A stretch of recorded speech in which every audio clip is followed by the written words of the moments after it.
and 99.3 The Fanatic.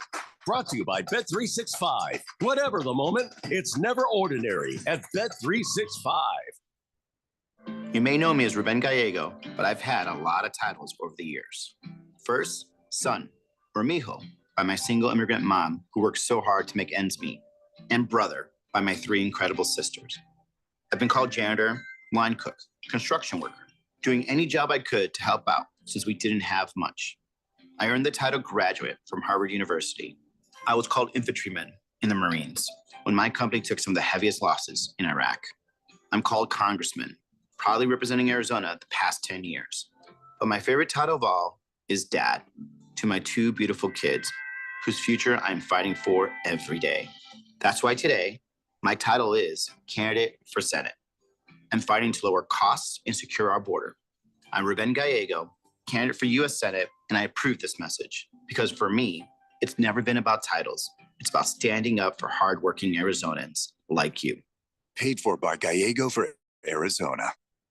Championship weekend is coming back to the desert.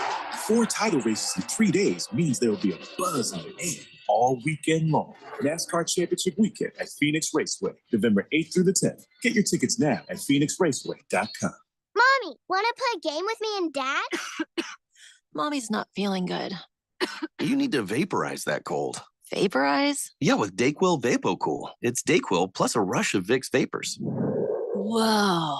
Come on, honey. Let's let mommy rest. You guys are amazing. And so is Dayquil VapoCool. Dayquil VapoCool, the vaporizing daytime coughing, aching, fever, power through your day medicine. And to vaporize sore throat pain, try Vicks VapoCool drops. Use as directed. Keep out of reach of children. Diabetes is a nationwide epidemic impacting every state, according to the American Diabetes Association. Dr. Rhonda Randall, Chief Medical Officer for United Healthcare Employer and Individual, explains more. Over 38 million Americans live with diabetes, and nearly 98 million more have prediabetes. Type 2 diabetes, the most common form, is influenced by lifestyle factors like obesity and physical inactivity. The right diet, managing stress, and regular exercise can help prevent, delay, or improve type 2 diabetes. Talk to your doctor about getting screened for diabetes during your annual checkup. Employer wellness programs like United Healthcare's Level 2 can help people work to improve their type 2 diabetes with a supportive care team and the use of a continuous glucose monitor, which can make it easier for people with diabetes to monitor, understand, and improve their blood sugar levels while helping reduce their total cost of care. Ask your employer about what programs are available. For more, visit mylevel2.com. That's mylevel2.com. Sponsored by United Healthcare. Snakes, zombies, public speaking. The list of fears is endless. But the real danger is in your hand when you're behind the wheel. Distracted driving is what's really scary and even deadly. Eyes forward. Don't drive distracted. Brought to you by NHTSA and the Ad Council. KQFN Tempe. Also transmitting on K257CD Phoenix at 99.3 FM and K240 EU Mountain Hills at 95.9 FM. Wherever you go, take us along. Listen to our live stream on our free Fanatic app. Download it today.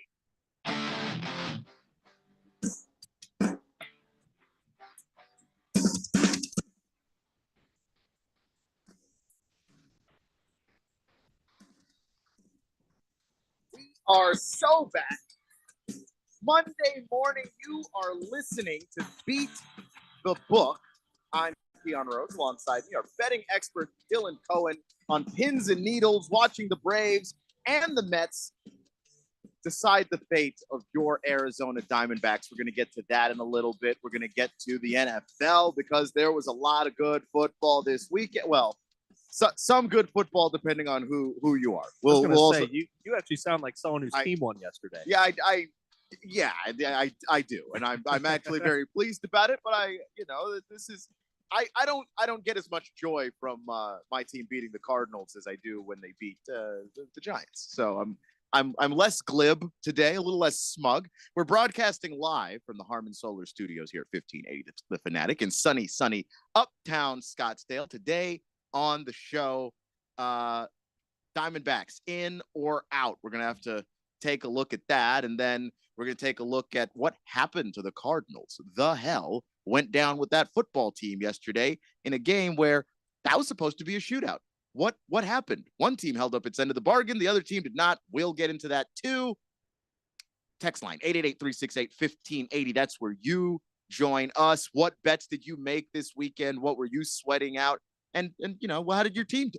Just want to know. Just asking, being nice. But Dylan, before we get to any and all of those things, who powers the show?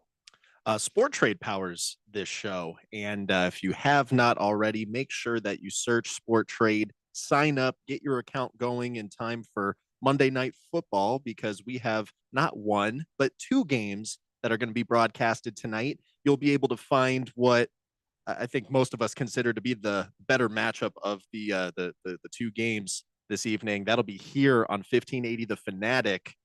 The broadcast, I believe, starts at 4:30. We're getting a little bit of a curtailed version of the blender today, but this is going to be your home for the Detroit Lions and the Seattle Seahawks broadcast. So if you're looking for a place to be able to check that game out, stick around. You're going to find it here on 1580 The Fanatic. And don't forget to try and make some live wagers through Sport Trade. You can start actually wagering on that game as if you are trading stocks. So I happened to buy some shares earlier today of the under in the Dolphins and the Titans matchup. And if you're curious about some of the other things that I may be betting on today, you can actually visit the Beat the Book website. There are picks posted. There are 10 bets for tonight's games. There's some recommended parlays. There's a long shot parlay as well. You can follow me on Instagram at Beat the Book Fanatic, all spelled out. Just click the link in the bio. That'll take you right to the website where the picks are posted. Likewise, you can visit 1580thefanatic.com. Scroll down, click on that Beat the Book with Dylan Cohen logo. That'll take you right to the same place where you can check out the picks and bet accordingly. And as Keon has referenced here, this is a bit of a unique edition of Beat the Book. There have been other shows where we do have the fortune of being able to watch a Diamondbacks game live and sweating out some bets here on the broadcast. This is not one of those days where we're sweating out a bet per se, but I'm sure most of us listening out there, we're pulling for our D-backs right now, and we're in a bit of a powerless position because coming into today, we need either the Braves or the Mets to sweep this doubleheader that they're playing in Atlanta. And the first game has already happened. It was a very close one, lots of lead changes. The Mets ended up coming out on top there, 8-7. So the Mets have now clinched a spot in the postseason. And that is, well, I don't really like the Mets, so I'm in the unenviable position of having to now root for the Mets again, so the Diamondbacks can get in. I just want you to know that I'm doing this for you, Phoenix. I'm doing this for you. I want to see your Diamondbacks in there, so I'm rooting for a team that I genuinely cannot stand. Now, as it stands, this second game has started, so it's already going, and we are currently in, I believe this is going to be the top of the second inning here. Score is 0-0, and it was pretty interesting because, before these games ever took place today, what the writing on the wall seemed to be was that the D-backs are just in trouble. And the reason why is because for one team to sweep this doubleheader, you're basically asking them to win the first game, clinch the postseason, and then still care enough about that second game to, give it their all and actually try and come up with a win. And outside of the effort piece to that, the bigger concern was going to be in the personnel on the field. So as soon as the Mets won, I happened to come into the studio. Keon and I are chatting about the situation, and this was the universal opinion, was that, if the Braves do not win this game one, then they've got to be starting Chris Sale game two. They're going to do everything they can to try and, just make this a very one-sided game, make it easy, get into the postseason. And at first, that's exactly how the betting market reacted when that first game ended and the Mets won. And Keon and I were literally watching the live money line on FanDuel swing. And it's very rare that you see a line make moves the way this thing did within seconds. Yeah, it went from plus 140 to minus 550 in the 20 seconds we were talking about it. Well, and in this little 5-10 minute window, what the assumption was that Chris Sale is clearly going to start for the Braves, and whoever the Mets are going to throw out there, it's not going to be anyone half decent. And then all of a sudden, and they're showing this broadcast on ESPN too. They're showing a video of who the Brave starting pitcher is going to be warming up in the bullpen, and this guy is he definitely doesn't look like Chris Sale. He's got very long hair, and the back of his jersey says Holmes. Yeah, he's got a cop stash. So honestly, kind of reminds me a little bit of like Danny McBride in Just a little. Eastbound and Down. Just a little. Yeah, Exactly. I can see it. I can see it. So we actually got a little bit of good fortune there for us D-backs fans, because what it's now turned into is the Braves are going with Garrett Holmes on the mound, who, you know, is a decent pitcher in his own right. He's traditionally a relief pitcher for them. He does have some starting pitching experience, but it was shocking in this moment to see them choose to not go with the absolute best arm in baseball that is going to secure you a spot in the postseason. I mean, we're literally watching the Braves gamble on themselves right now. And, you know, they must think that Garrett Holmes at least brings enough to the table to be able to get them a win. Yes, they are playing this game at home. The other side to this was that, well, you know, I wonder who the Mets are even going to put out there. You know, is it going to be 9 guys that normally play? Are they going to be remotely decent? Who knows? And turns out that, you know, yes, the Mets are sitting some, you know, important people. Francisco Lindor, probably the most notable. And that's understandable because, I mean, the guy's, you know, trying to work back from a back injury right now. So they don't want to overplay him. But this Mets lineup that's in this game right now still has Brandon Nimmo, still has Pete Alonso, still has Starling Marte, Harrison Bader, Jose Iglesias. You're getting a lot of the same guys that actually played in this first game. Now, who they have pitching, this is someone that Keon and I were not very familiar with. We had to do a little bit of Google research here. His name is Joey Lucchesi. And we didn't know who he was because he's only pitched one game this year. He's only pitched, I think, like literally like one Major League Baseball game like ever. And it was this year. It was this year. Joey Lucchesi was drafted in 2016 by the San Diego Padres and has spent the entire bulk of his career really just trying to make it out of the minors. So he is on a 1-year contract that is going to expire after this season. So it's kind of an interesting, compelling spot to put Lucchesi in. He's essentially pitching for his next contract here. And I don't know what motivates people more than, you know, trying to get that next larger, you know, dollar bag. I mean, there it is. You're trying to get the bag, and you've got one game to show that you're worth the time and trouble. And look, if you had a bad game, maybe that doesn't end you, but you know what guarantees that you're in a Major League Baseball uniform next year? A really good performance today. So here is Joey Lucchesi getting the opportunity of his career right now. Still, you know, it's a lot of pressure to put on someone's shoulders, but, you know, at the same time, if the Mets lose, I mean, you know, whatever happens for him is whatever happens, but, you know, they're in. So it's a pretty low pressure spot. It's a low pressure spot for the team, right? Like they don't have anything to lose from playing him. He has everything to gain from playing the best baseball of his life. And that is a little interesting, you know, like if you just take the Diamondbacks out of it and put that to the side so that you're not sweating bullets while you're watching this game, because I will be, then that by itself is kind of interesting. I'm already kind of bought into what this guy's going to do and to see if, you know, does he have his stuff today? How does he handle the nerves of knowing essentially his career might be on the line? Because if you're a career minor league guy and you make it to the majors, you don't want to go back. You're trying to stay in the majors as long as they'll let you stay, and that's a lot of pressure. Well, and then, you know, the Braves, you know, like I said before, this is truly a gamble. I mean, there's no telling, you know, how Grant Holmes is going to fare throughout the rest of this game. Obviously, there is a strategy angle to this because, you know, if you win this game and you get in, if you're the Braves, then guess what? Tomorrow night, you've got your first wild card matchup. So there are some reasons to hold Chris Sale back.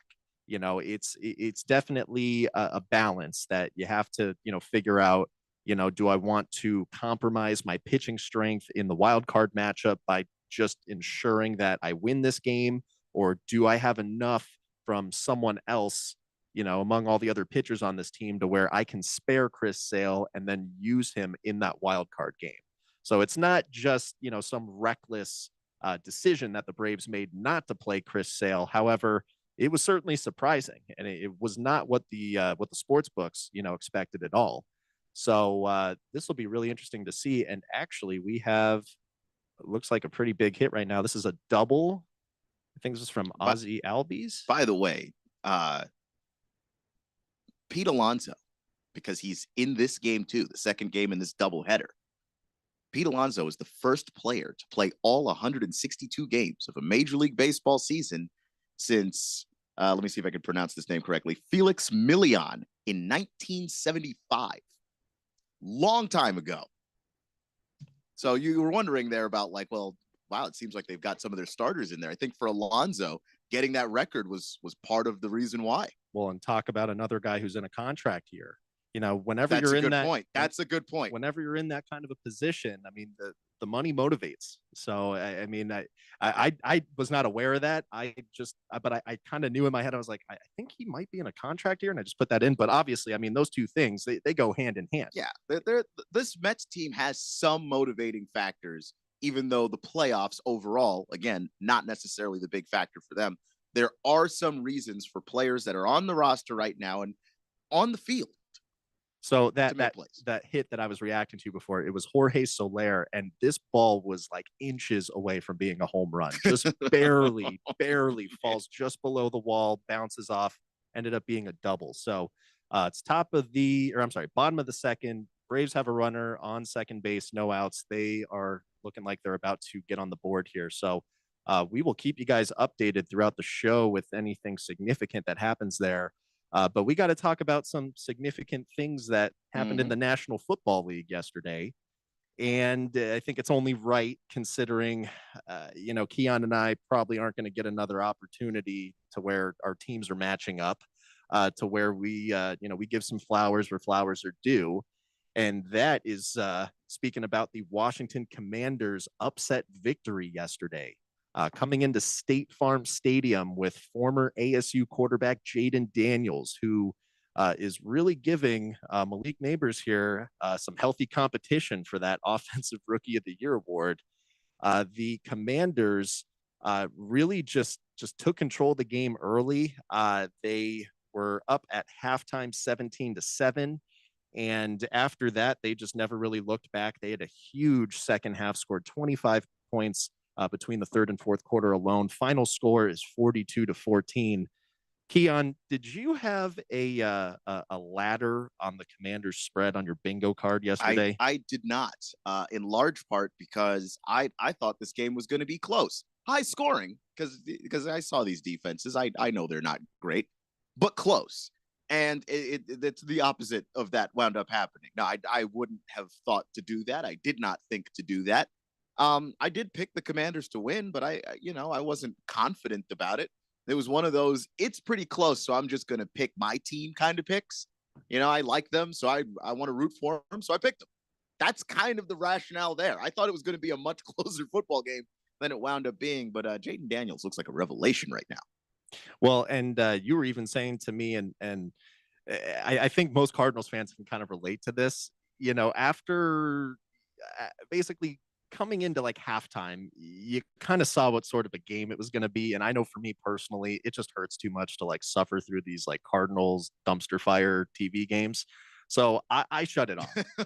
But you had mentioned to me that a certain former Arizona Cardinals head coach who happened to be on the opposite side of the field with the other team was having a pretty good day yesterday. He was having a very good day. Cliff Kingsbury, who I've been roasting since before he was the offensive coordinator of my team. He was the head coach here, and I did not like him. I still don't really love Cliff Kingsbury's offenses unless they're going to look like that more often.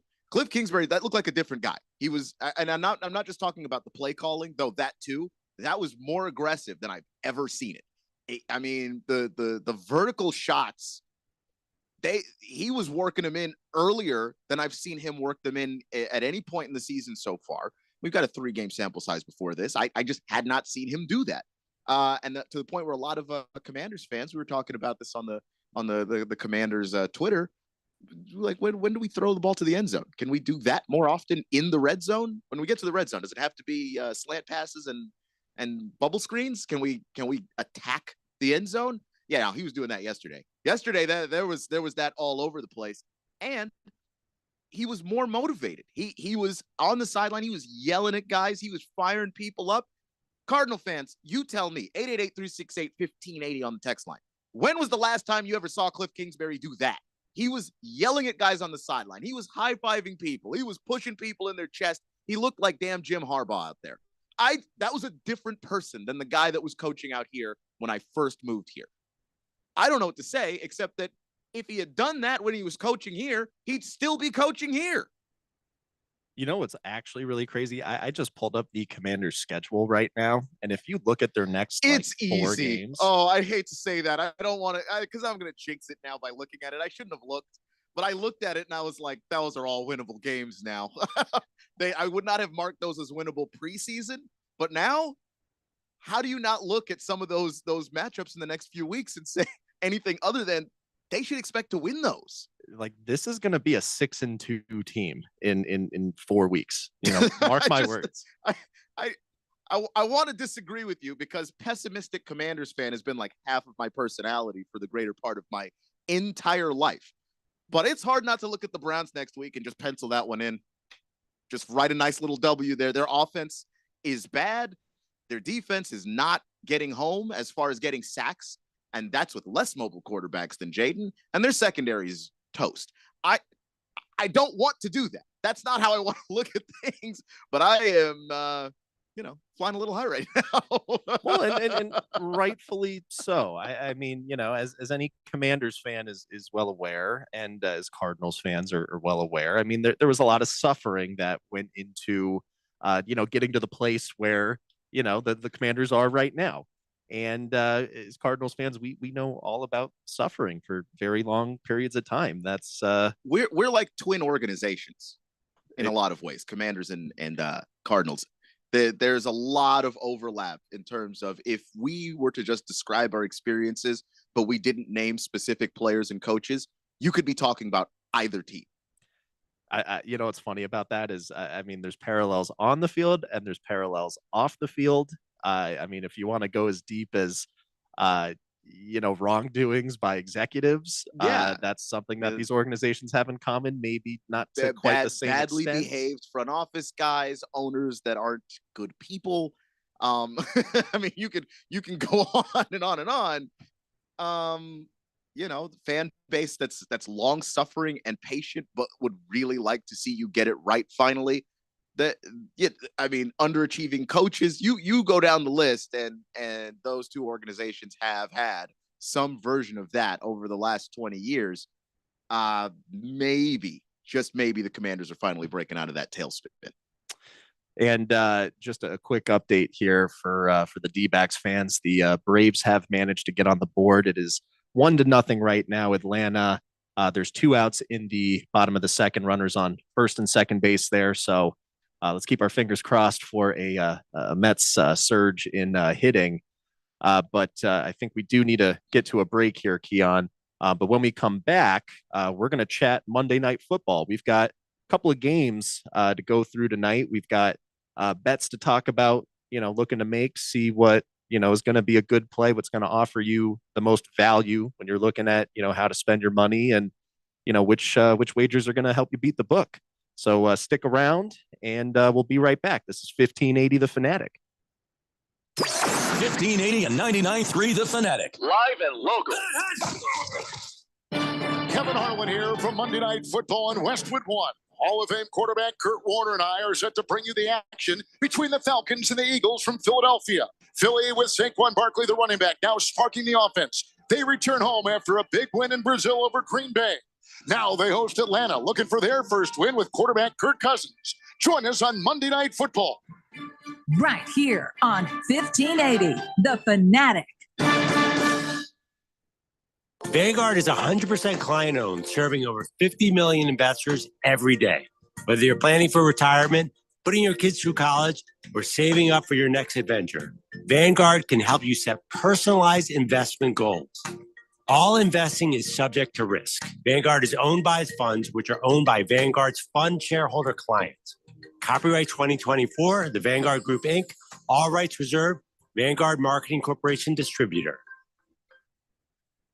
This is the story of the one. As a warehouse manager, her job is to transform chaos into clarity and to see patterns where others see problems. Luckily, she's got a partner who shares her perspective.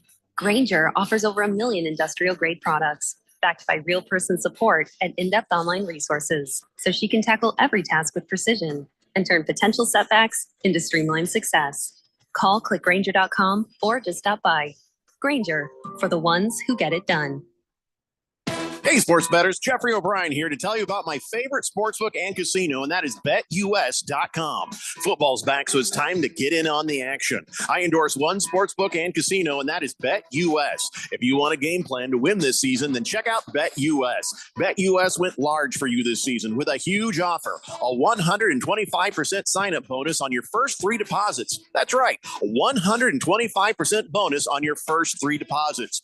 BetUS offers value other sportsbooks simply don't offer. Gamblers insurance, crypto bonuses, and casino bonuses. Plus, they have all the products you need. Competitive odds, parlays, live betting, odds boosts, and prop betting. And when you're ready to lay down your bet, give your bet an edge. Why not combine your sign-up bonus with knowledge? Get that knowledge with expert analysis, picks, and predictions on all major sports on their very own BetUS TV. Get started today at BetUS.com or give them a call at 1-800-MY-BETUS. BetUS, where the game begins. It's fall football season, and Kasai Japanese Steakhouse is doubling down, now with 2 Valley locations.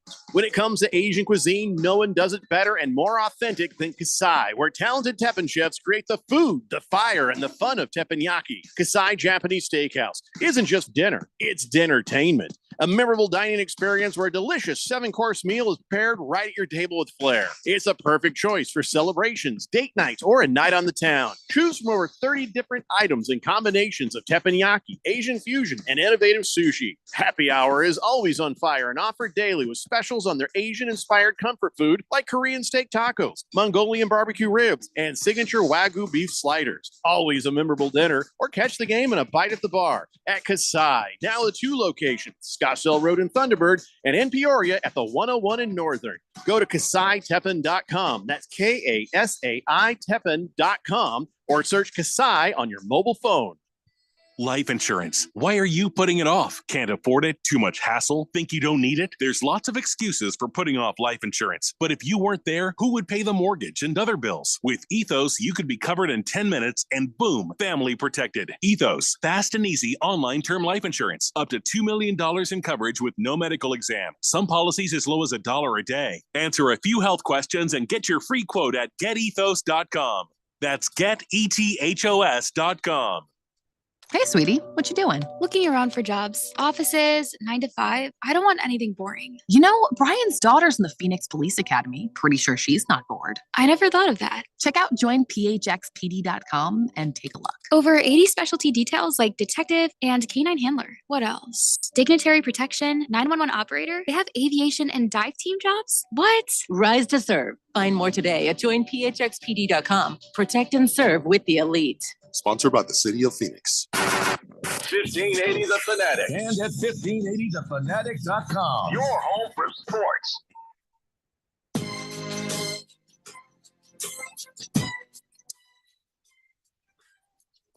I don't know if you're watching the Mets and the Braves right now. We are. But this is not paradise. You would not describe it that way. The Atlanta Braves currently leading New York Mets 1-0, which is heading in the direction of the result we don't want. Yeah, we've got Harrison Bader at the plate right now, so really just hoping for a home run here, or just build some momentum right now for the Mets. But aside from root for the Mets, I never thought I'd see the day. I know. Oh my God, this hurts so bad. I tried to put as much enthusiasm into that as possible, but it wasn't easy. Go Mets. So look, that's what it takes. The Diamondbacks unfortunately put themselves in a position where they no longer control their own destiny. So we'll continue to give you updates on that as the show goes on, and we are on the air for it. But we've got NFL football to get to. We've got 2 Monday night games tonight. Not really thrilled about the double Monday night slate because of the overlap and all of that stuff. But the game that's on 1580 The Fanatic today, right after the Daily Blender, right after this show, is the Seattle Seahawks and the Detroit Lions. And that is where we'll start talking about some of these NFL games tonight. So the Lions are currently priced as the favorite here. Right now on FanDuel, they are a 4.5-point favorite, with the line leaning towards a Seahawks cover at +4.5. And these are two teams that are actually pretty familiar with each other. They've managed to play each other in each of the last 2 years, and both times those games were in Detroit. So how Detroit keeps managing to get more home games whenever these two teams play, it's kind of odd, but here we are. And the Seahawks have won both of these games in Detroit over the last 2 years. And each time, these are rather high scoring affairs. And I mean, they're still, 1-score games by the time they're all said and done. So hopefully at the very least, we're going to get something similar, because I mean, one of those games went to overtime. The other one, I believe, it was separated by like 4 points. So should be some pretty good TV. Now, all that being said, this has to be the most talented Lions lineup that they've been able to bring into this matchup when you're looking at just the more recent games played over the last few years. Lions come into this one with a 2-1 record. The Seahawks are currently 3-0. So this is going to be a big test for the Seahawks. Yes, they do have the more recent upper hand in the matchup, just based on the way the last couple of games have gone between these two teams. But can the Seahawks do it again? Currently priced as the underdog on the money line, +176, and coming off another Sunday where 7 underdogs won again. Could they be number 8? Keon, what are your thoughts here? Well, first off, I didn't realize 7 underdogs had won. I had a really good week picking. I'm starting to get adjusted to this new NFL. So that's good news. But the other thing with this is that I think that the Seahawks have enough to win this game. And I know that it's, like you said, it's kind of a different matchup than it's been in the past. But there have just been some things this season that have kind of bothered me. And it's hard to get out of my head. I think the biggest thing is Jared Goff. He hasn't been the Jared Goff we saw the last couple of seasons. He hasn't looked great. 3 touchdowns to 4 interceptions passing this year. So that's already probably your biggest red flag. I don't think that there's been a game that I've watched this season so far where Goff hasn't had at least one throw where you just look at him and go, what the hell are you looking at? Like, there's just even against the Cardinals the week before, and the Cardinals did some things defensively to really shake him up and throw him off of his game. But he had a throw. He threw it directly to get to Dennis Gardeck, who was rushing him. Like, you just have to see that kind of stuff. You can't make those mistakes. Jared Goff has been making those mistakes. And I think that the success of the Lions is built around how steady Goff is. And he hasn't looked steady. And he's playing a Seahawks defense that is scary good. Well, and to that point, that Seahawks defense is currently number 1 right now in all of NFL football when you're looking at just yards allowed per game, and that'd be combined, passing and rushing. So they are currently at 248.7 yards allowed per game. You've got the Lions defense, which actually still ranks in the top 8 here. They are number 8 at 293.3 yards allowed per game. So it's going to be a matchup of 2 of the better defenses in the NFL. Certainly, Jared Goff is going to, face a bit of a challenge here. I mean, he's been able to put up points against these guys in the past, but, the Seahawks being the absolute best defense in the league, granted, this matchup does tend to happen earlier on in the season. I don't believe the Lions have faced that kind of a version of the Seahawks yet.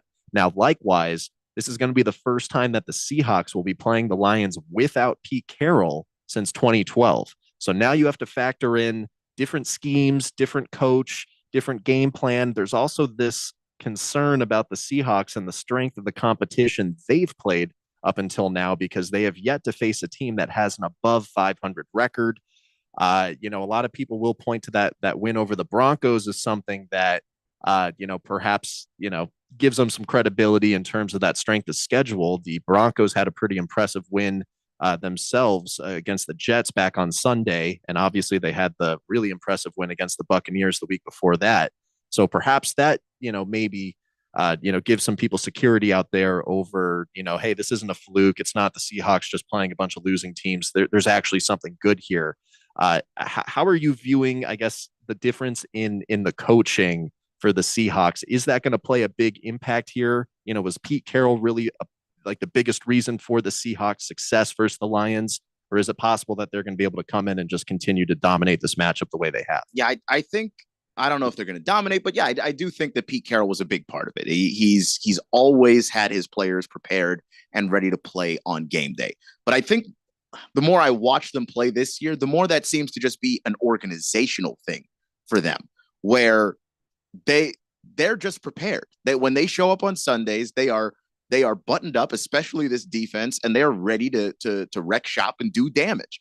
And one of the things that I really, really like about a Mike Macdonald defense is how much he doesn't really need to bring extra pressure to have success.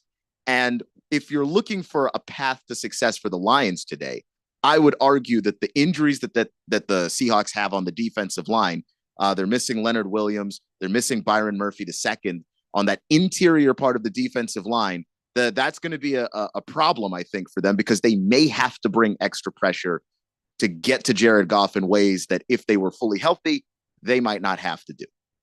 Well, and, just looking over the player props market here and trying to sort of figure out an angle on, what to potentially, bet on for this game. I know something that stuck out to me and certainly with AI was the recent performance of DK Metcalf.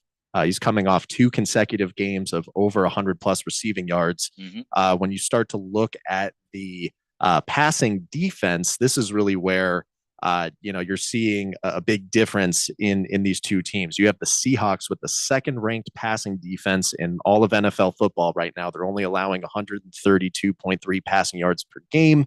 And then you've got the Detroit Lions, which really fall in the kind of bottom half of the league. They're allowing 216.7 passing yards per game. So naturally you look at that and you think, oh, well, perhaps DK's, going to have a pretty big performance here.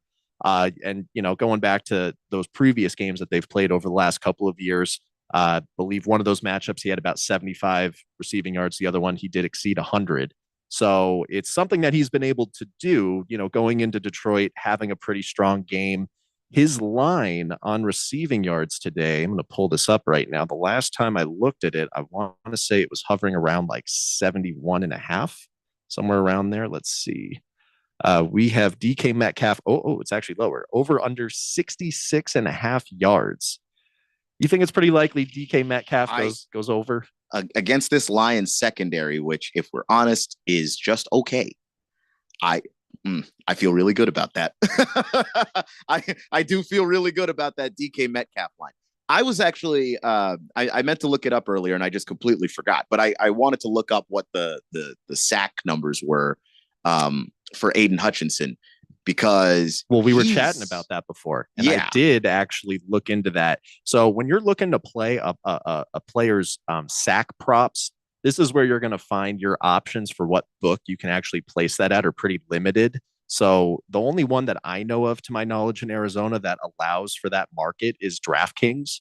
So if you go into DraftKings and then you got to go within the game to the defensive props. Right. If you scroll down enough, you're going to see over-unders on individual players and what their expected sacks are. So Aiden Hutchinson, his was by far the largest line. It was 1.25 over-under. And ran it by AI, definitely looked over all the numbers on this, taken everything into consideration. We did see value on going with the over 1.25 sacks for Aiden Hutchinson.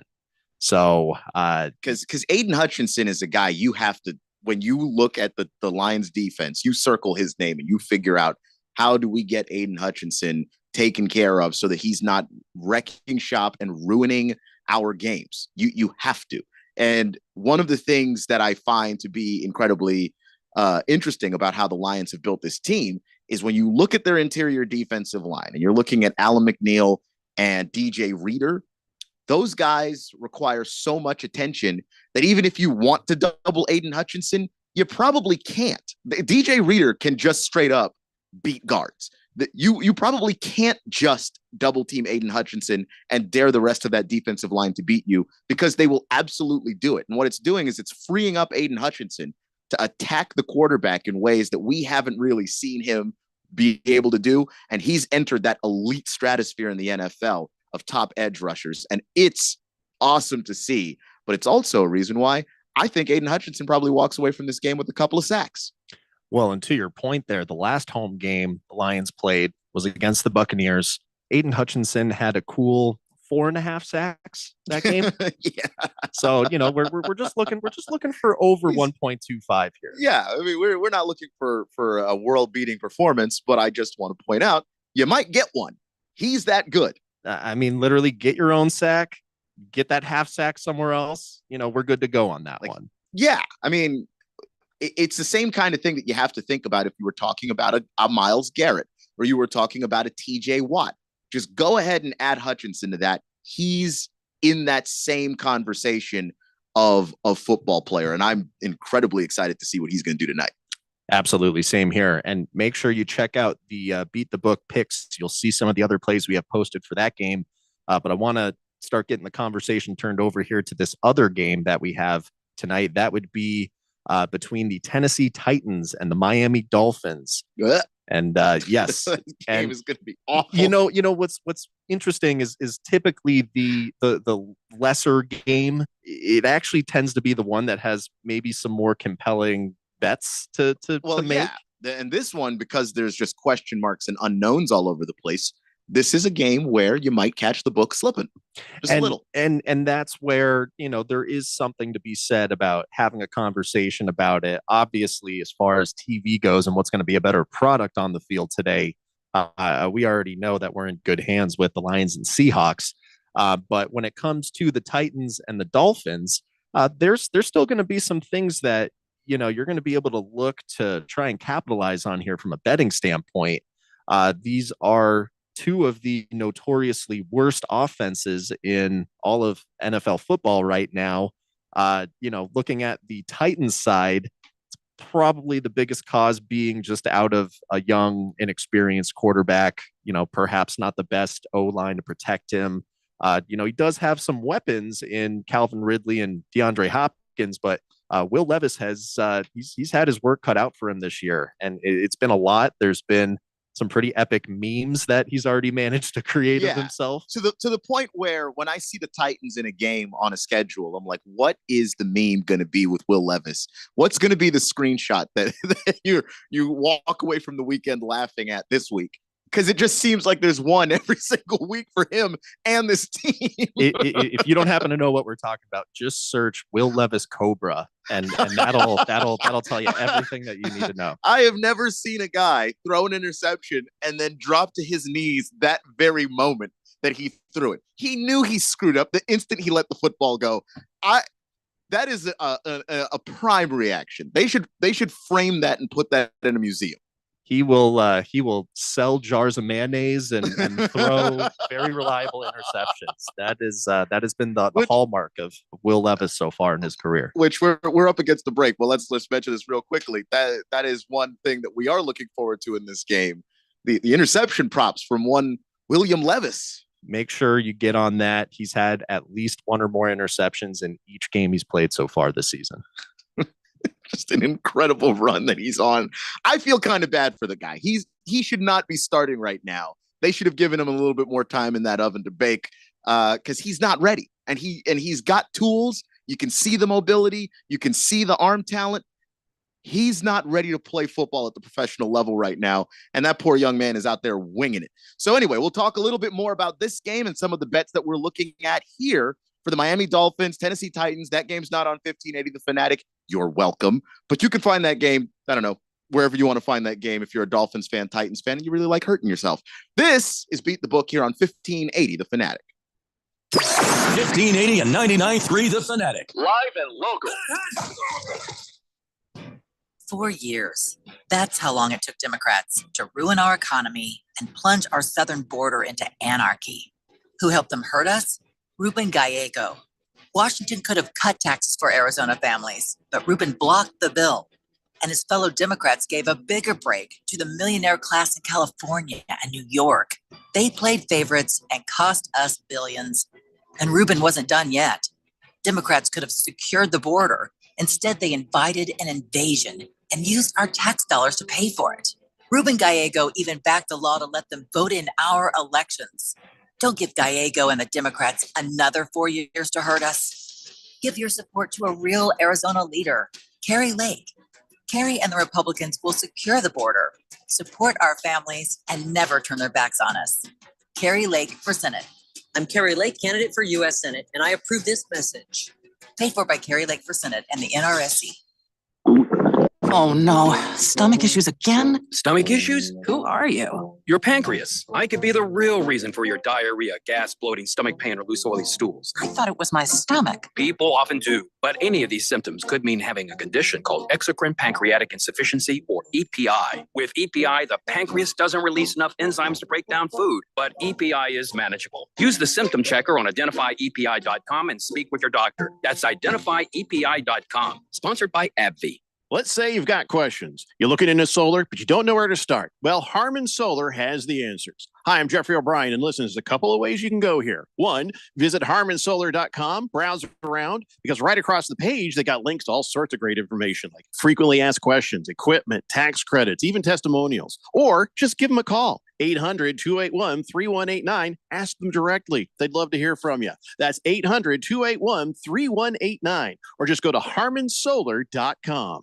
Now open in Scottsdale. It's United Forte Custom Door Showroom with 40,000 Euro doors and hundreds of state-of-the-art designs and finishes on display, plus kitchen cabinets, bathroom vanities, and more, all at wholesale prices. Builders, contractors, designers, and yes, you. Come see our showroom on Greenway Hayden Loop. That's United Forte, P-O-R-T-E. Stop by to see and feel the quality. United Forte Custom Doors. Find us at uporte.com. That's uporte.com.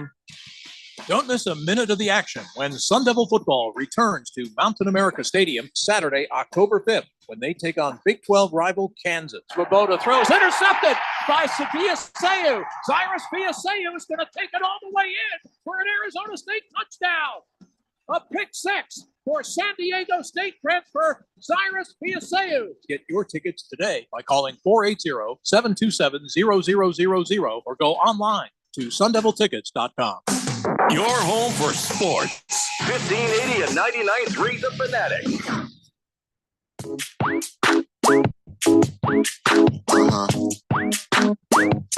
Dolphins, Titans. That game is tonight, but it is not on this radio station.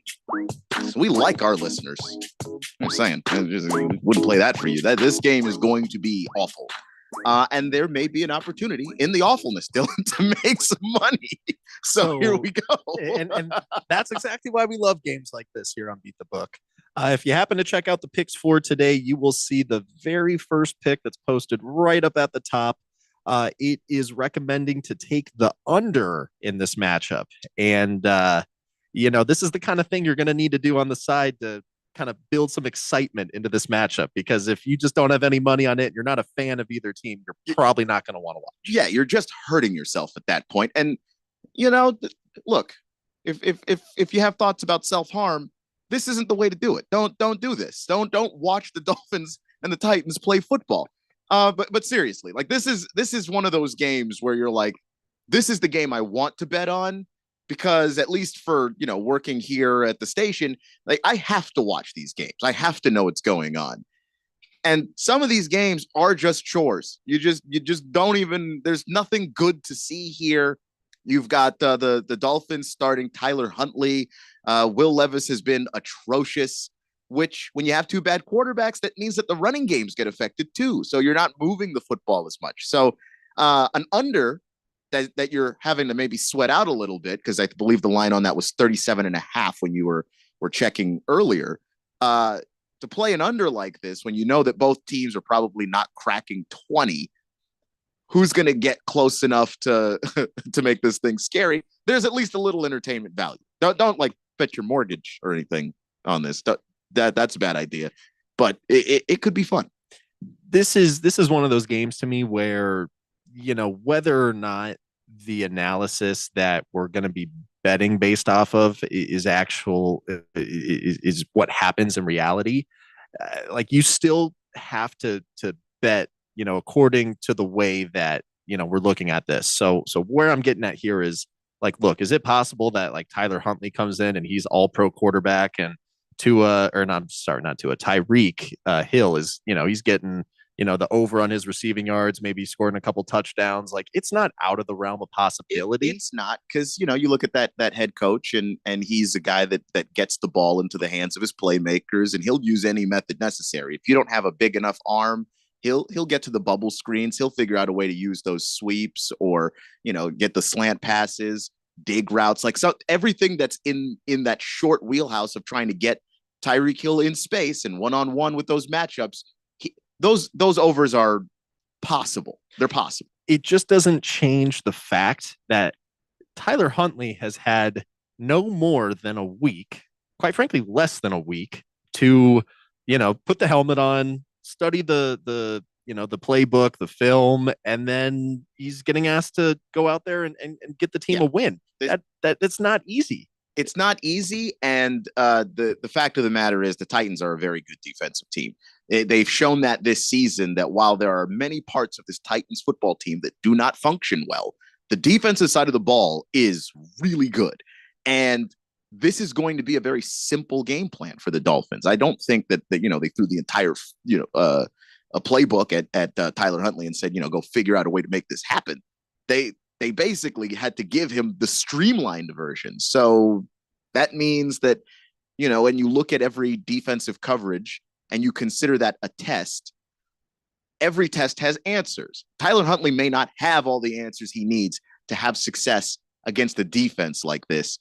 And that's a little concerning if you're the Dolphins. Well, and Tyler Huntley, correct me if I'm wrong here, Keon, I believe they signed him off of, it wasn't the Ravens practice squad. I know it was someone else's practice squad, but essentially that means, he went through the motions of someone's training camp. He was involved in someone's quarterback competition. Oh, it was the Ravens practice squad. It was the Ravens. Okay. So, I mean, he's already been, looked at by an organization that is trying to figure out where he fits into their lineup. And he wasn't good enough to cut it on the 53-man roster. On a team that already had seen him before. They saw him.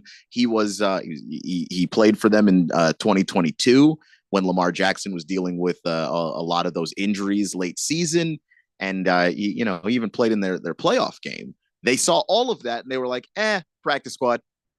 Well, and then you combine that with the fact that, just as Keon was talking about, I mean, this Tennessee Titans team right now, defensively, they have the third ranked passing defense in all of the NFL. They're only allowing 139 passing yards per game currently. So now you kind of combine that with the fact that we don't know what kind of a Tyler Huntley we're getting. We just know that he wasn't good enough to be on the actual Ravens team. He was on the practice squad, let alone the fact that he's now getting thrusted into this Dolphins organization on a very expedited timeline, and he's being asked to come out there and play a really successful brand of football. That is the exact situation that I am very willing to bet against. And, if you lose that wager, you were still acting on the right analysis. Mm-hmm. And that's kind of the overall picture I'm trying to paint here. So going back to, some of these plays, obviously we're on the under total score. That was sitting at around 37.5, 36.5 all day. It looks like it went back to 37.5. So, take the higher under than, what I posted online. But in addition to that, I've got Tyreek Hill under 50.5 receiving yards on there. And again, that's something that, in my opinion, you live or you die by, just based on the situation that, we've just spelled out. This is going to be a game where, Skylar Thompson couldn't get Tyreek Hill any meaningful receiving yards. Now they're going up against an even more difficult passing defense, inserting a brand new quarterback into it. And you're going to ask him to do more than what he was able to do with Skylar Thompson. I just don't see it. As good as Tyreek Hill is, that under is not about anything with Tyreek Hill. It's about who's throwing him the ball and the situation. And like Huntley's a solid player, but he doesn't have the biggest arm. So we're not talking about deep shots to Tyreek Hill. And then, like we mentioned earlier, this offense is going to be the training wheels offense. This is the most basic version of this that, McDaniels is going to be able to put out there, because it just, you can't ask a guy to come in off the street and do that for a week, which is why we always are impressed by those performances. Like we saw Josh Dobbs a year ago do it, or Joe Flacco do it last year. Like there are some quarterbacks that do have some success in that, but ultimately when they're playing good defenses, they get figured out. Tyler Huntley's going to get figured out by this Titans defense. It's too good. Well, and then that's also where, you'll see that I did put out some plays for Devon Achane. And that's just because, the Dolphins are going to try and get their receivers going. They're going to see what kind of a passing game they have with this current team right now. And assuming that they don't really like what they're getting out of there, then the only other option they're going to have at that point is to try and rely on Achane to run the ball and move that offense forward. So, I mean, if you're going to take a stab at someone to score a touchdown, I would stay away from Dolphins wide receivers. I would definitely look at who's going to be running the ball for them. Could this be the Will Levis game where maybe he doesn't throw a touchdown and he, actually looks like a very promising, young quarterback that has, two elite weapons on each side of the field? Perhaps, but we haven't seen it yet. And the way you're gonna, try and wager your money on this, I just wouldn't be taking chances on this being the very first time that you're gonna ultimately see that. This Dolphins defense is still, a side of the ball where, they aren't. It's not like the offense. They aren't just completely dismal. They have Jalen Ramsey still. They have people that are brand names in this league that can stop the ball. So we'll have to keep an eye on how all that stuff shakes out. And you talked about Ramsey, but you got Calais Campbell on this roster, Emmanuel Ogbah, Jalen Phillips. Like these guys are Pro Bowlers. So I mean, there's still a very compelling matchup to be had. But definitely want to let you like defense. It is exactly. If you like defense and low scores, bet that under. Count on a low scoring game. Do not miss Beat the Book tomorrow. We have a special surprise guest coming on this program. We're going to be talking NBA. We are 3 weeks away from the start of the season, and this person coming on, he knows quite a bit of basketball. He's certainly someone that you're going to want to get their opinions from. He maybe has played in an NBA Finals before. Perhaps maybe you know who it is. Maybe you've seen him on TV before. Anyway, thanks for listening today. It's Beat the Book right here on 1580 The Fanatic. I'm Chris Rose with NFL Network Now and the Westwood One Radio Network. The Vikings moved to 4-0 as Sam Darnold threw 3 touchdowns in the Vikings' 2-point win at Lambeau Field. The Chiefs also 4-0